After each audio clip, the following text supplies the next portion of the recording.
Hey guys, and welcome back to my cooking channel, Katie Cooks Easy Recipes, or if you're new here, welcome to my channel. Here you're going to find some really great home cooking recipes, tips and tricks. Today I'm going to be talking you through my slow cooker lamb leg, which is a great alternative to a Sunday roast. Just pop it in your slow cooker and let that do the hard work. But as always, let's start with the ingredients. So here we go. Okay, so obviously we've got a half a lamb leg there, weighing around about 850 grams. That's what you need to aim for. We've got an onion, a carrot, and some garlic cloves. Then you're going to want some lovely herbs. So I've got some fresh rosemary and fresh thyme here. You can use 2 large bay leaves, but the bay leaves I had were so small and rubbish, so I've got like about 5 or 6 there. A nice large glass of red wine. That's completely optional, you can leave that out if you'd prefer. And then we've got about 2 tablespoons of red wine vinegar. Okay, vinegar in the dish, but don't worry, trust me, it works really well with the fatty lamb. It really cuts through, makes the gravy lighter. We've got some olive oil, we've got some beef or lamb stock, and some bisto. Now don't come at me about the bisto because you don't even know what it means. It means browns instantly, seasons and thickens in one. What more do you want? Isn't there like such a stigma around using bisto? Basically, you can find another recipe on my website that shows you how to get lovely thick gravy from scratch using plain flour, etc, etc. But this is home cooking. We want to chuck this into the slow cooker with as little hassle as possible, and so that's why I've opted to use bisto in this recipe. Right, now back to the cooking. So we're going to pop our lamb leg in a little bowl. We're going to drizzle over that olive oil and then season it really generously with some salt and pepper. Get that all over it. And then mop up any excess that's sort of collected at the bottom of your bowl if you can.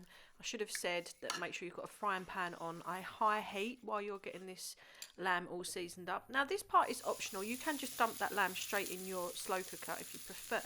But I like to give it a little bit of colour on the outside. It seals in the juices and it will also, as I just said, give the gravy and the lamb a lot more flavour. So you just want that onto a high heat. Pop your lamb in and just try and get it browned on all sides. Lamb legs can be a little bit awkward, especially around like the knobbly bone area, but just try your best to get it browned as much as you can. Now the last bit of prep is we're just going to roughly chop all the other ingredients. So we've got our onion here and we're going to take the skin off of that and then just roughly chop it. You don't have to be too precious about slicing it, dicing it all perfectly, because all we're going to do is just chuck it into our slow cooker.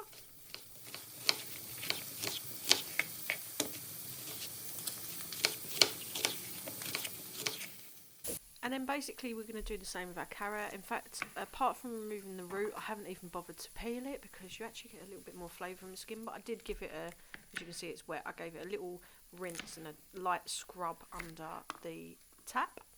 And then, yep, again, don't be too precious. We're just going to chop this up because all we're using these ingredients for is to just flavour the gravy. I mean, you can serve it with all these vegetables, but I find that sometimes they just go a bit too soft, and I don't really get a lot of pleasure from eating vegetables when they're too soft.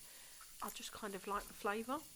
Now I'll move on to the garlic. So we're not going to peel those either. We're just going to chop them in half, or just roughly chop them. As you'll see later on in the video, I just strain it all anyway. Right, so we go back to our lamb and look at that. Like, look how golden and crisp that lamb skin's gone.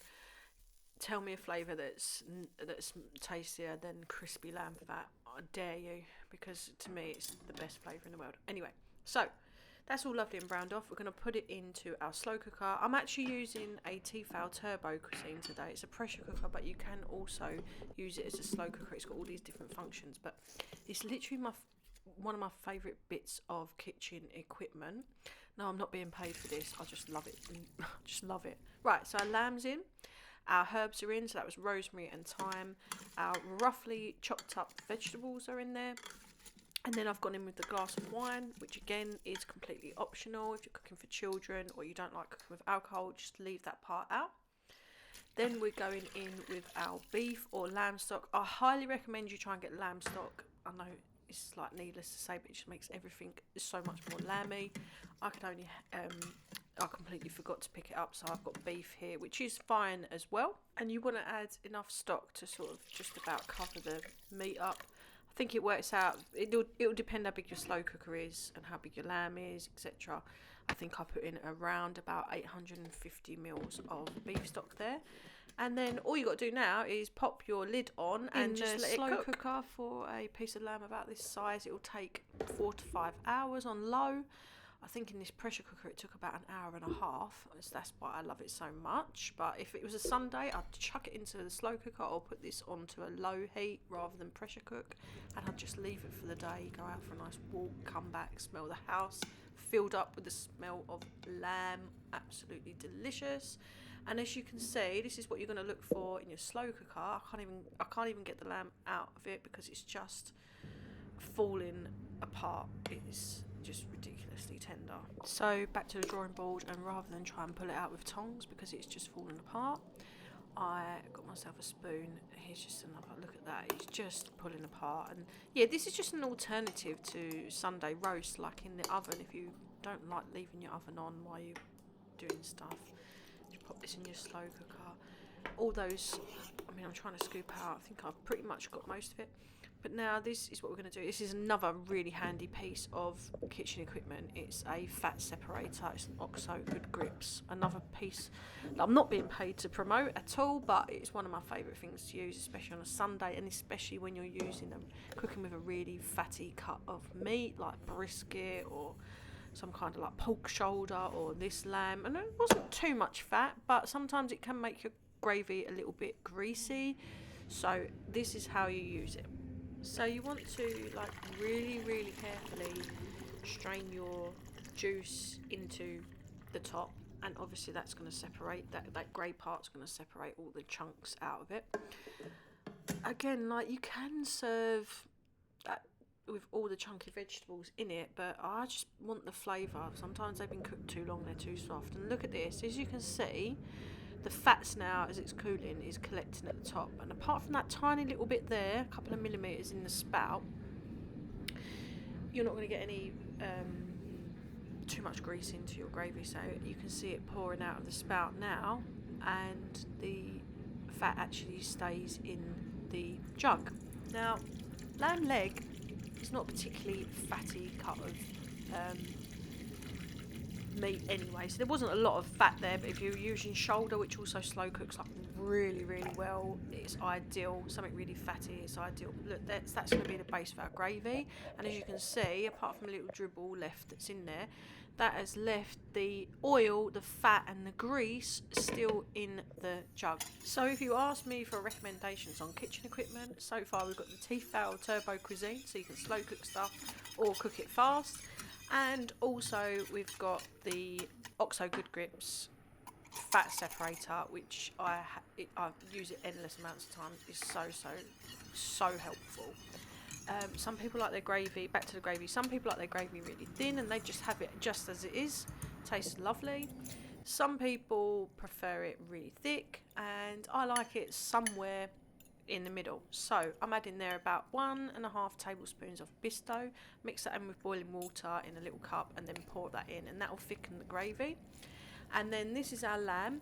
So what we're going to do now is shred it all up. You can leave some big chunks in there, however you want to serve it. I'll tell you what, this lamb leg in like a wrap, like a Middle Eastern, there's a recipe for another day. So we're going to shred it all up, as I said, leaving some big chunks. And we'll just take a final look at our gravy and just tweak the seasoning a little bit. Make sure it's the right thickness for you. So I'm quite happy with the thickness of this gravy. And what we're going to do, I bet you thought we'd forgotten about the red wine vinegar, but I've had a taste of it and it needs some red wine vinegar to cut through all the fatty richness. Just lightens that gravy up. Give that all a little stir. Again, have a little taste if you need some salt or pepper in there. Obviously everyone's taste is individual. To me this tastes perfect, so it gets the thumbs up.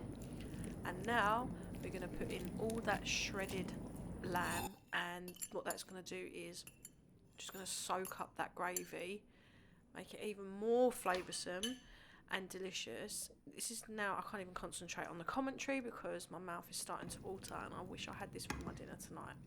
give it all a good stir, get it all really nice and coated. Now you can just leave that there on low until you're ready to serve. Like dish it up with a lovely great big Yorkshire pudding, maybe some mash or roast potatoes. And there you have it, my delicious slow cooked lamb leg. Also great if you do it with a shoulder.